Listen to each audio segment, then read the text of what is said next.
नमस्कार. आपण या ठिकाणी बघू शकतोय बऱ्यापैकी भात आता या ठिकाणी लवंगी बाहेर टाकलेली आहे आणि साधारण हा जो भात आहे तो बारीक भात आहे.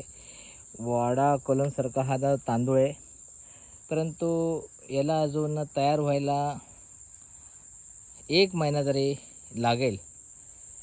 आणि बाकीचे भात जो आहेत ते तयार झालेले आहेत.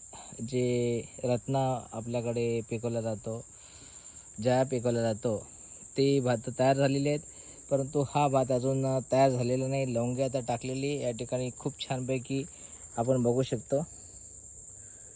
परंतु ह्या भाताचा दाणा अगदी लहान असतो आणि याचा भावसुद्धा जास्त असतो. तर साधारण 1 महिना लागेल नाही याला, अजून 1 महिन्यात हा भात तयार होईल.